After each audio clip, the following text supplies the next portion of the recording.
El arroz es considerado un producto estratégico para la seguridad alimentaria y nutricional de la población y un producto de consumo básico en la dieta de los costarricenses.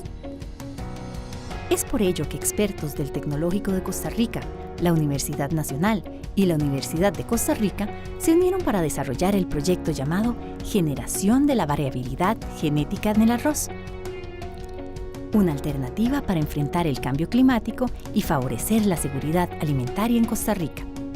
Se conoce como inducción de variabilidad genética a los cambios permanentes y heredables en la secuencia del ADN de un organismo generados por errores en la reparación de los daños. Los cambios en el ADN pueden ser puntuales o involucrar cromosomas completos. Este reordenamiento en el ADN puede cambiar los niveles de expresión de los genes y su función, creando variabilidad que mediante la selección puede llegar a desarrollar una nueva variedad capaz de adaptarse y poder sobrevivir.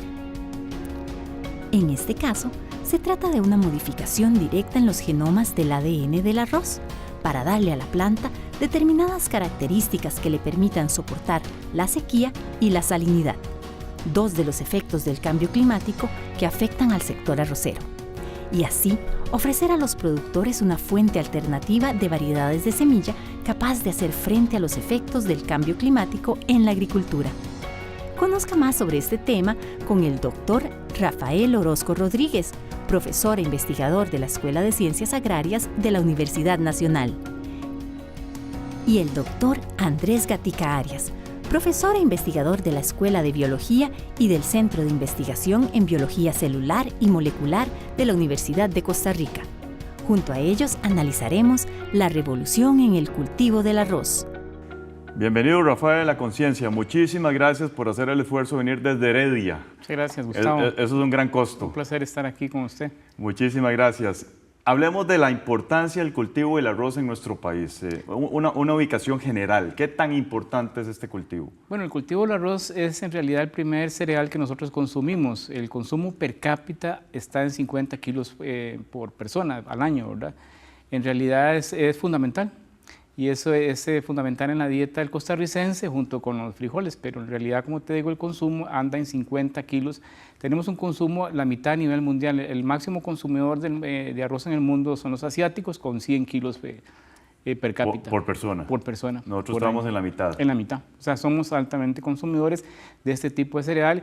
Es una fuente muy importante de calorías. Digamos, representa el 20% de las calorías que consumimos. ¿Dónde se produce principalmente arroz en nuestro país? En Costa Rica se produce principalmente en la zona Chorotega, tenemos la zona Brunca, tenemos la zona Huetar Atlántica, Huetar Norte y Pacífico Central. La de mayor producción son la zona Chorotega y la zona Brunca. ¿Y Chorotega específicamente? Guanacaste, todo lo que es Caña, Liberia, toda esta parte de esta zona de ahí, básicamente no es Caña. ¿No ha sido Liberia. sustituido por la piña aún? No, ahí todavía no ha llegado la piña. Está cerca, pero todavía no ha invadido. Rafael, coméntenos cómo nace este proyecto, Variación Genética en el Cultivo del Arroz en Costa Rica. Mira, este proyecto nace en realidad... ¿A quién se le ocurre la idea? ¿Cómo se organizan ustedes para que esto sea un proyecto interinstitucional? Cuéntenos un poquito toda esa historia. Este proyecto nace, digamos, bueno, nosotros hace mucho tiempo estuvimos trabajando en inducción de variabilidad genética con un colega, que el doctor Navarro. Él se retiró y entonces dejamos un tiempo y comenzamos, activamos Profesor de la Universidad UNA Nacional. Posteriormente nosotros activamos el contacto con el Organismo Internacional de Energía Atómica con un convenio que es regional, que se llama ARCAL. El convenio ARCAL es un convenio regional de intercambio científico-tecnológico que usa la energía nuclear para fines pacíficos, en este caso enfocado a la agricultura.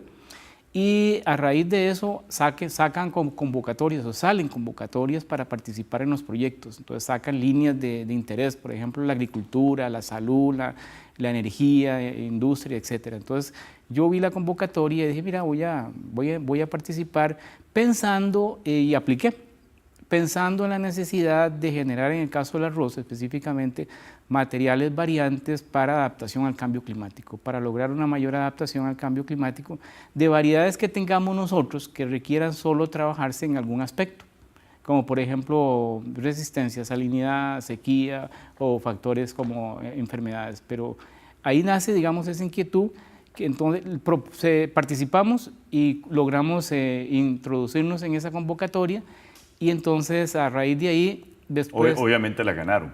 Exacto, la ganamos, pero ese tipo de proyectos te da solo para apoyo tecnológico, intercambio científico, venida de expertos, digamos, algunas pasantías y visitas científicas, pero no te da apoyo desde el punto de vista económico para materiales, para viáticos y demás. Entonces, a raíz de eso, entonces generamos una propuesta a nivel de CONARE, que fue el proyecto que actualmente está vigente, porque el proyecto ARCAL tiene otro nombre, en realidad es un proyecto que se llama Mejoramiento Genético para el Rendimiento y la Productividad.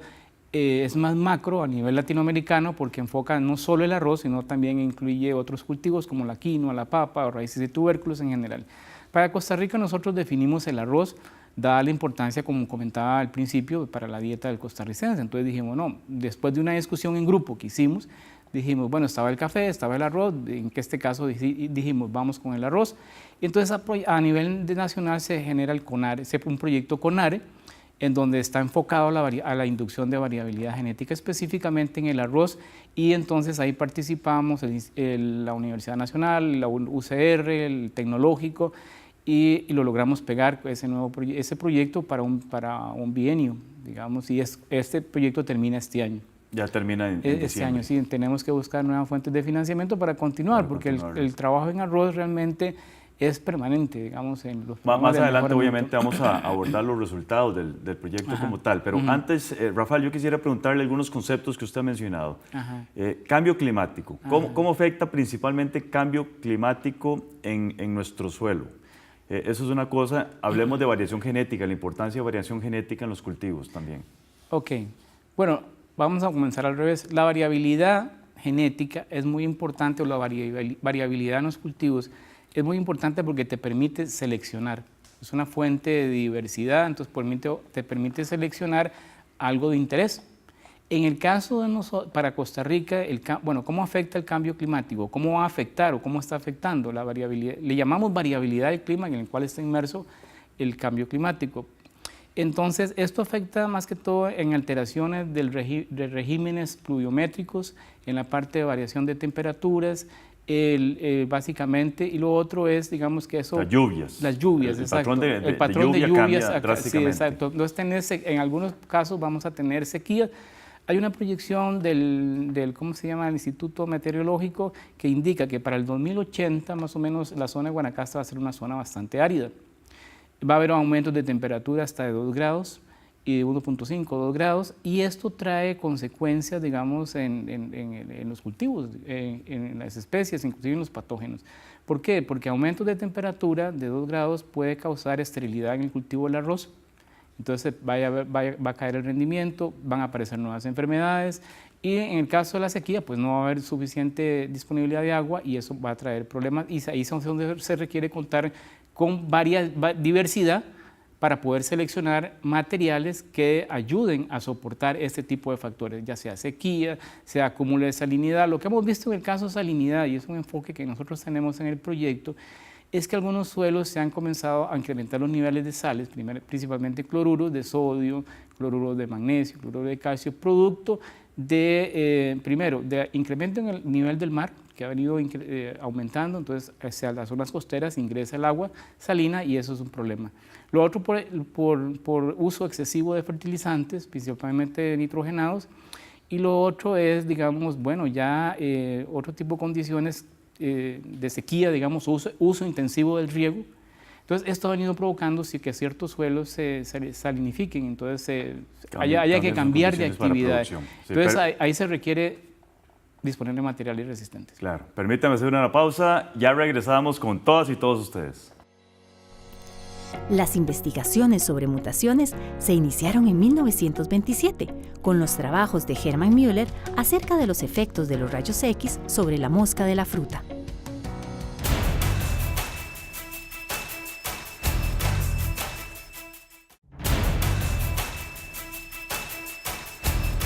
Muchas gracias por continuar con nosotros aquí en Conciencia. Estamos hablando con el doctor Rafael Orozco, quien es investigador de la Escuela de Ciencias Agrarias de la Universidad Nacional. Usted mencionó muy bien la explicación de la importancia de la variación genética. Yo le quiero preguntar, Rafael, ¿no ocurre en condiciones naturales esa variación? ¿No se da en condiciones naturales? Sí, Gustavo, realmente la variación se da en la naturaleza y así es que se ha venido evolucionando las especies. No obstante, dado los cambios tan abruptos que han habido por la presión del ser humano sobre el planeta, estos cambios son lentos. Y esta técnica que nosotros utilizamos lo que trata es de incrementar la variabilidad en un tiempo más corto, tener mayor variabilidad en menor tiempo para poder seleccionar, porque si no tendríamos que esperar años y años para poder ver algún cambio, digamos, a nivel de cultivos principalmente, ¿verdad? Claro. Yo quiero que destaquemos el papel que juega este proyecto en el desarrollo agrario del país, Rafael. Bueno, este proyecto lo que en realidad trae es, como te decía, una fuerte alternativa de variación que está sumada a otras fuentes alternativas como puede ser la hibridación, la incorporación, traer materiales de otros lados. Nosotros trabajamos con materiales mejorados ya aquí que les falta algo muy específico, como en este caso la carencia de resistencia a salinidad o lo que es condiciones de sequía. Entonces lo que hace, se amplía la base genética y se da mayor variabilidad para poder seleccionar materiales que puedan ser usados a futuros por los productores. Casualmente le quiero preguntar por eso. Ajá. Transferencia del conocimiento, transferencia de la tecnología a los productores. ¿Cómo se da? ¿Cómo la tienen implementada ustedes? Bueno, esto es un proceso, Gustavo, en realidad, porque uno comienza provocando inicialmente la variabilidad, después seleccionando, expone a factores de presión de selección que llamamos nosotros a preliminar, a salinidad, a sequía, simulamos condiciones en invernaderos y laboratorios. Luego, una vez que seleccionamos, también para enfermedades, esto va para campo para multiplicar la semilla. Una vez que se incrementa la semilla, ya se comienzan a caracterizar los materiales para ir conformando potencialmente nuevas variedades que podrían ser puestas a disposición de los productores si cumplen con toda una serie de requisitos que pide la Oficina Nacional de Semillas, como por ejemplo lo que es el rendimiento, la calidad nutricional, la inocuidad, etcétera. Digamos, eso no podemos liberar un material si no cumple con todos los requerimientos, pero vamos encaminados en este proyecto, ya tenemos algunas líneas promisorias, resistencias a salinidad y a sequía, y también la idea es que se conviertan en nuevos materiales que van a estar a disposición del sector productivo arrocero a futuro. No hemos hablado de la parte metodológica, la vamos a hablar para que un colega suyo lo desarrolle en el tercer segmento. Pero uno tiene la impresión de que esto es tecnología muy cara y obviamente que la asocia con un incremento en los costos de producción. ¿Eso es así, Rafael? Sí, mira que, bueno, nosotros tratamos de bajar los costos al máximo. Por ejemplo, irradiar semilla no nos cuesta, bueno, fue una inversión que hizo el país porque está la fuente de cobalto en el tecnológico, entonces ahí el acceso para nuestro proyecto no tuvo ningún costo. Ya la parte de laboratorio tal vez sí tiene un componente adicional. Lo que es selección preliminar en invernaderos y laboratorios, utilizamos toda una infraestructura establecida. Entonces, digamos, tratamos de minimizar los costos al máximo. De hecho, va a tener un costo, porque en realidad liberar una variedad puede tener un costo en el mundo hasta $1 millón, ¿verdad? No es tan fácil. $1 millón. Sí, porque son años. Son años. Liberar una nueva variedad te puede llevar de 10 a 11 años por métodos convencionales, ¿verdad? Claro. Pero ahora hay muchas técnicas, las técnicas biotecnológicas, la mutagénesis dirigida, la mutagénesis no dirigida, digamos que te ofrecen alternativas para acelerar los procesos de generación, de producción de nuevos materiales. Pero sí, el mejoramiento genético es costoso y por eso el poner en el mercado una nueva variedad tiene un costo alto, ha habido una inversión alta a través del tiempo. ¿Se ha dado el caso de que algún productor, no necesariamente en arroz, en cualquier otro cultivo, acuda a la Escuela de Ciencias Agrarias para que le desarrollen a través de métodos biotecnológicos una nueva variedad de X semilla? Últimamente no, hace tiempo sí, digamos, hubo una empresa dedicada a la producción de ornamentales, creo que eran petunias, y se le trató, pero no con agentes radioinducidos, sino químicos. se trató semilla para inducir variabilidad porque a ellos les interesaba seleccionar nuevos variantes que no encontraban en la naturaleza para ofertar en los mercados. Es una alternativa para la parte ornamental. ¿Ustedes como escuela tienen esa venta de servicio, digamos, tenemos la al opción, productor? Tenemos la opción de venta, se puede hacer, lo que pasa es que, bueno, no hemos incursionado directamente en eso. Un trabajo definitivamente multidisciplinario, Rafael. Si la memoria no me falla, 9 investigadores involucrados en este proyecto. Coméntenos de la importancia de este trabajo multidisciplinario. Sí, yo creo que esta es la fortaleza de este proyecto, porque como te decía al principio, es regional, incluye en gran escala 13 países, y en el caso del arroz tenemos a Brasil, tenemos a Cuba, tenemos a Panamá, tenemos a Uruguay, tenemos a Paraguay y Argentina, que estamos vinculados con el cultivo del arroz, eso a nivel regional. A nivel país tenemos también la fortaleza, hemos integrado la Universidad de Costa Rica con todos los laboratorios, en este caso en la Escuela de Biología, a través del doctor Gatica, de Griselda Arrieta, que trabaja en el Centro de Biología Celular y Molecular. Entonces, en la Universidad Nacional tenemos agrónomos, en el Tecnológico teníamos la parte de también biotecnólogos.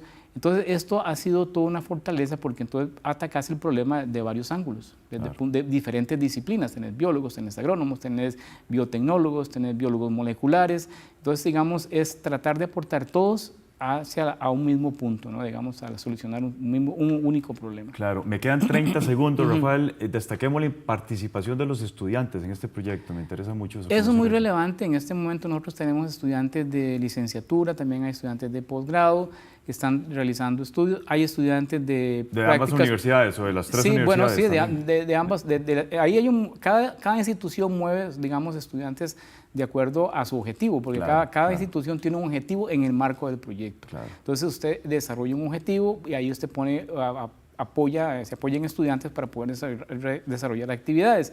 Pero eso es una parte enriquecedora, inclusive en las prácticas profesionales supervisadas también participan estudiantes. Excelente. Nosotros tenemos 3 estudiantes en este momento de licenciatura terminada. Buenísimo. Le agradecemos mucho, Rafael. Tal y como lo dijimos, en el siguiente segmento vamos a hablar de la parte metodológica con el doctor Gatica que usted mencionó recientemente. Muchísimas gracias, Rafael. Tal y como usted lo indicó, en el siguiente segmento vamos a hablar de toda la parte metodológica con el doctor Gatica. Muchas gracias, Gustavo. Ya regresamos con todas y todos ustedes. El Organismo Internacional de Energía Atómica mantiene una base de datos mundial para ofrecer información acerca de las variedades mutantes, las especies que se desarrollan y los métodos usados para obtenerlas.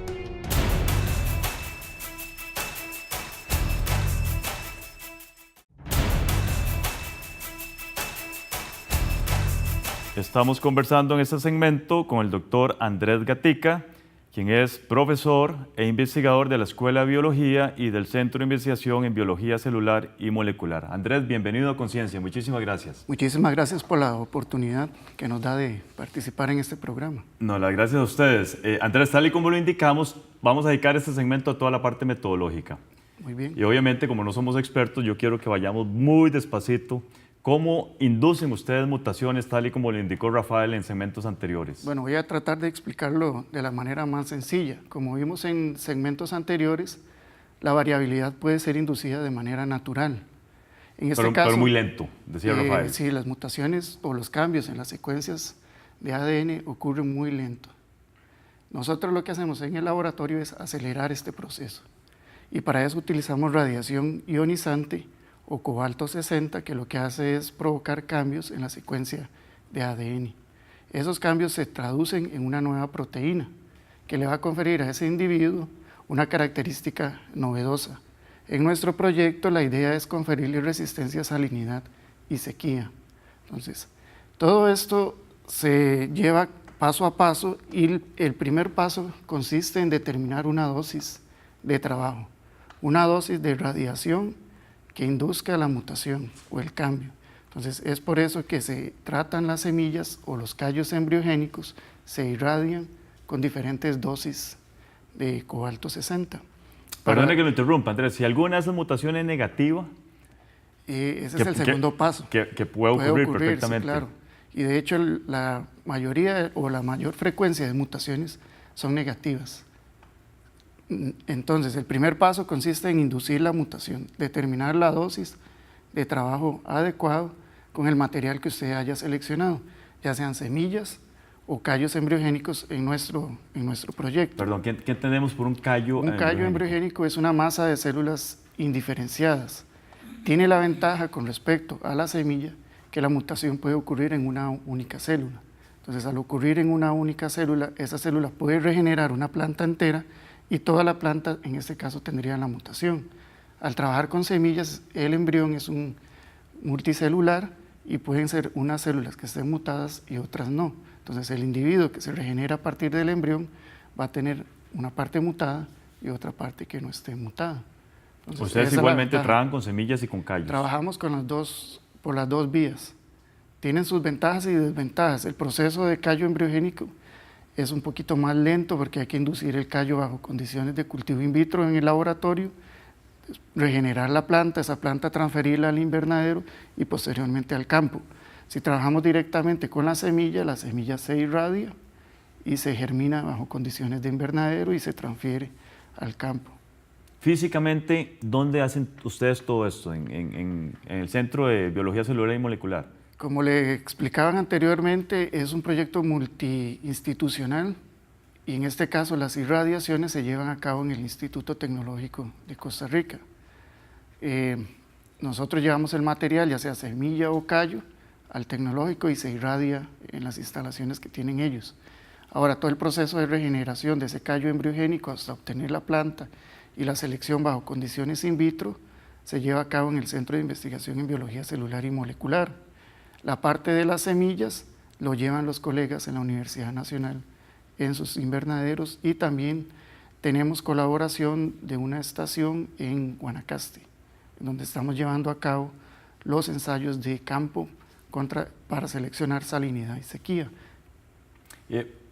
La radiación tiene una connotación negativa. ¿Cómo se aseguran ustedes de que los usuarios de esos aparatos no sean irradiados? Bueno, para esto existen medidas de seguridad y nosotros no somos, como investigadores, no utilizamos directamente el irradiador, sino que dentro de nuestro proyecto participa un físico. El físico es la persona encargada y entrenada por parte de la Comisión de Energía Atómica para hacer uso del irradiador. Entonces hay que seguir ciertas medidas de seguridad para tratar de evitar eso, que el cambio vaya a ocurrir en nuestras células. Claro, claro. Entonces el físico es la persona que tiene total control y usa el aparato como tal. Exactamente. La única persona que puede usar el aparato. Sí. Ya usted lo mencionó, pero me gustaría ser un poquito más específico. ¿Dónde están esas plantas? Hablemos de un número. ¿Cuántas plantas, cuántas semillas, cuántos callos? Porque no tenemos ni idea. Sí, estas plantas en este momento tenemos una generación M2 y ahorita vamos a la M3. Están en el campo en Guanacaste. Y un número aproximado, pues... En Guanacaste, en una finca... En una finca en la estación experimental de la Universidad de Costa Rica. Es de la Universidad de Costa Rica. Ya. En Santa Cruz. En la Jiménez Núñez, En la Jiménez Núñez. Ya. Del INTA. Y ahí tenemos ahorita la M3. Pueden haber alrededor de unas 10.000 plantas. Entonces, en un programa de mejoramiento genético tenemos que trabajar con una gran cantidad de material, más de 10.000, 20.000 plantas para poder llegar a identificar unos cuantos individuos. En este momento hemos identificado unas 35 líneas, esas son 35 plantas que tienen resistencia a salinidad y sequía. Ya se nos fue el tiempo. Ustedes tienen que irradiar un número enorme de semillas y de callos para percibir algunas mutaciones que son muy pocas. Exactamente. Tenemos que trabajar con una gran cantidad de material inicial para poder seleccionar unos cuantos individuos contra el factor de estrés, en este caso es salinidad, sequía, y también estamos trabajando con un hongo, el Piricularia grisea. Que lastimosamente no nos alcanzó el tiempo para abordar lo del hongo. Andrés, muchísimas gracias, muy agradecidos y obviamente más éxitos en este interesante proyecto. Con mucho gusto. Gracias a todas y todos ustedes. Continúen con la programación de Canal UCR.